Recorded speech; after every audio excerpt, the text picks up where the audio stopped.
Eu não sei como é que o Mar Vermelho se abriu para o povo passar ali, mas eu sei que Deus tem poder para fazer isso através de um homem e o fez através de Moisés. E o povo passou, e ponto. Então, da mesma maneira que eu não sei como a cirurgia cardíaca foi feita, eu só sei que ela foi um sucesso e isso me basta, eu não sei como Deus operou os milagres da Bíblia, mas eu sei que isso foi um sucesso, me salva e isso me basta. Entendem? Então, da mesma maneira que Jesus fez milagres que eu não tenho explicação, de alguma forma ele será visto por todos na Terra, mesmo sendo um mundo esférico. Continuando, essa passagem aqui atrelada à segunda vinda de Jesus é uma esperança que vai mexer fundo no coração de muitos de vocês que estão me assistindo agora. Os mortos. Porque eu sei que a chance de eu estar falando para alguém que perdeu um ente querido recentemente é muito grande. Talvez você está lutando ainda, amargando um luto que você não conseguiu superar. Às vezes é de sua mãe, do seu esposo, de filho. Gente, eu nunca passei por isso, mas eu ouço quem já passou falando assim, um pai nunca está preparado para sepultar um filho, nem uma mãe. Nunca, nunca, nunca. É a pior dor. Já teve mãe que falou assim, olha, eu amava minha mãe, sofri muito quando minha mãe morreu, quando meu pai morreu, quando meu irmão morreu, mas quando meu filho morreu de acidente, gente, não tem dor que se compare. Olha o que diz 1 Tessalonicenses capítulo 4, versículos 13 em diante. 1 Tessalonicenses capítulo 4, versículos 13 em diante. Diz aqui, olha. Irmãos, não queremos que vocês ignorem a verdade a respeito dos que dormem, para que não fiquem tristes como os demais que não têm esperança.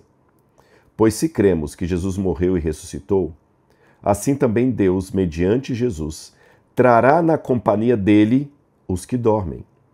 E pela palavra do Senhor ainda lhes declaramos o seguinte: nós, os vivos, os que ficarmos até a vinda do Senhor, de modo nenhum precederemos os que dormem. Porque o Senhor mesmo, dada a sua palavra de ordem, ouvida a voz do arcanjo e ressoada a trombeta de Deus, descerá dos céus. E os mortos em Cristo ressuscitarão primeiro. Depois nós seremos arrebatados juntamente com eles entre nuvens para o encontro com o Senhor nos ares. E assim estaremos para sempre com o Senhor. Portanto, consolem uns aos outros com estas palavras. Portanto, consolem uns aos outros. Ou seja, Jesus vai voltar e ele vai ressuscitar aquelas pessoas que morreram na graça dele. Tá certo? Ele vai ressuscitar.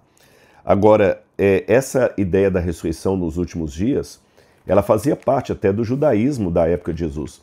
Quando você vai estudar, por exemplo, aqui o momento da ressurreição de Lázaro, é interessante que Jesus chega ali no lugar com a notícia que Lázaro havia morrido, e quando ele vai encontrar primeiro com Marta, ele tem esse diálogo com Marta, João capítulo 11, versículo 21 em diante. Então Marta disse a Jesus: se o Senhor estivesse aqui, meu irmão não teria morrido. Mas eu também sei que mesmo agora, tudo que o Senhor pedir a Deus, ele concederá. Aí Jesus falou: o seu irmão há de ressurgir. Ao que Marta respondeu: eu sei que ele vai ressurgir na ressurreição do último dia. Aí Jesus fala com ela: não, no seu caso, você está certa, ele vai ressurgir na ressurreição do último dia, mas eu vou antecipar isso para vocês, eu vou ressuscitar Lázaro agora. Isso é lindo, eu vou ressuscitar Lázaro agora para você. Ele ressuscita Lázaro como uma amostra do que vai acontecer na segunda vinda de Jesus, quando os mortos serão ressuscitados. Agora você fala: Rodrigo, todos os mortos vão ressuscitar indistintamente? Mais ou menos. Por quê? Olha o que diz, vou lembrar para vocês de novo, a passagem de Apocalipse capítulo 1, versículo 7. Diz assim: eis que ele vem com as nuvens e todo olho verá, até mesmo aqueles que o traspassaram.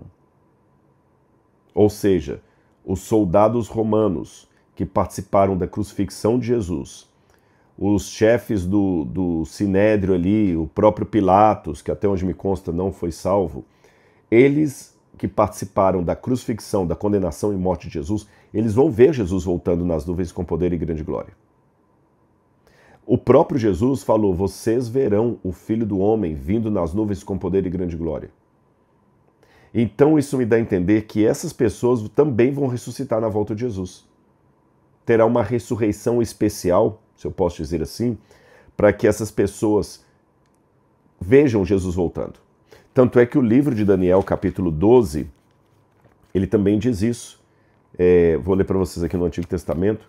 Daniel, capítulo 12. Daniel, capítulo 12. Daniel, capítulo 12, versículo 4 em diante. Deixa eu ver se é o 4 mesmo. Não, perdão, versículo 2.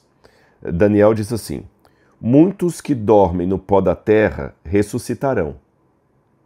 Uns para a vida eterna, outros para a vergonha e horror eterno. Primeira coisa que me chama a atenção é que Daniel diz assim: muitos, não diz todos. Muitos dos que dormem no pó da terra ressuscitarão. Uns para a vida eterna, outros para a vergonha eterna. Bom, realmente que apenas alguns ressuscitarão para a vida eterna e não todos, está claro que nem todos serão salvos. Então, isso aqui não é um problema. Mas quando ele diz muitos ressuscitarão, por que não todos? Sendo que aqui fala que todos verão. Então, como ele fala de muitos, ele está falando de uma ressurreição especial que acontecerá na segunda vinda de Jesus. Então, na segunda vinda de Jesus, haverá a ressurreição dos fiéis a Cristo, que morreram em Cristo Jesus, vão ressuscitar. Apocalipse até fala: bem-aventurados os mortos que desde agora morrem no Senhor, porque as suas obras os acompanham. Está aqui em Apocalipse capítulo 14, eu vou ler essa passagem para vocês. Apocalipse capítulo 14, versículo 13. Diz assim: então ouvi uma voz do céu dizendo: bem-aventurados os mortos que desde agora morrem no Senhor. Sim, diz o Espírito, para que descansem das suas fadigas, pois as suas obras os acompanham. Então, esses mortos ressuscitarão na segunda vinda de Jesus. E é interessante que Paulo ainda continua dizendo que será como um abrir e fechar de olhos ao soar da última trombeta. Tá certo? Um abrir e fechar de olhos, quer dizer, a pessoa nem vai perceber e já vai ver Jesus voltando nas nuvens com poder e grande glória. Então será uma coisa maravilhosa. Aqui eu quero dizer, deixa eu ver só aqui, um abrir e fechar de olhos. Eu quero pegar essa passagem para vocês. Nós os vivos, eu vou ler de novo aquele texto, depois eu ler a passagem do abrir e fechar de olhos. E pela palavra do Senhor ainda declaramos o seguinte: nós os vivos, os que ficarmos à vida de Jesus, de modo nenhum precederemos os que morrem, porque o Senhor mesmo, dada a sua palavra de ordem, ouvida a voz do arcanjo, soada a trombeta de Deus, descerá dos céus, e os mortos em Cristo ressuscitarão primeiro.